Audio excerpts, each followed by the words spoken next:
Chers amis, dans la précédente édition d'Église de Châlons, je vous invitais à un regard rétrospectif sur ce que nous avons vécu depuis le départ de Monseigneur Touvet, occasion pour nous de rendre grâce au cœur de cette situation d'attente, pas toujours facile. Prenons encore un peu de hauteur pour regarder cette fois devant nous.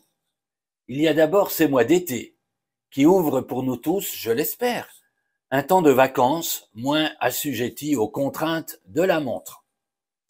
Laissons Jésus prendre soin de nous. Reposez-vous un peu, nous dit-il. Oui, prenons le temps de contempler la nature, de marcher, de redécouvrir les trésors culturels, religieux, paysagers de nos régions. Retrouvons le goût de l'amour échangé en famille, celui de l'amitié partagée, de la rencontre gratuite. Et pourquoi pas un peu de repos sur le canapé, à nous enthousiasmer devant les exploits sportifs qui s'enchaîneront sur le petit écran au long de l'été, l'Euro, le Tour de France, les Jeux Olympiques. Accordons-nous, si nous le pouvons, la grâce d'une halte dans un haut lieu spirituel, une abbaye.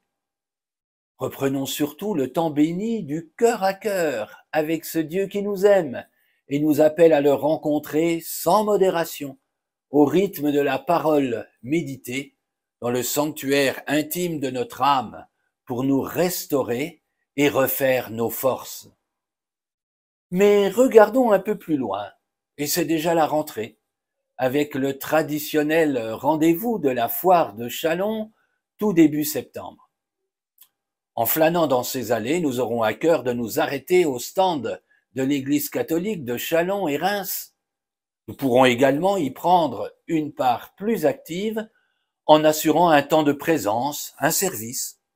Il suffit pour cela de contacter le Cédicom qui en gère l'animation. Puis, en lien avec la rentrée scolaire, nos paroisses, nos écoles catholiques reprendront vaillamment le chemin de l'annonce avec leur messe de rentrée, la bénédiction des cartables, la reprise des activités du caté, de l'aumônerie, du catéchuménat. Quant à moi, je vous donne rendez-vous à l'Épine le 5 octobre à partir de 11h30 avec la messe à la basilique jusque vers 14h30 pour un lancement convivial de l'année pastorale de notre église diocésaine.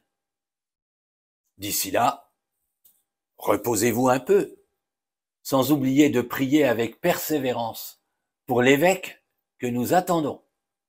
Bel été!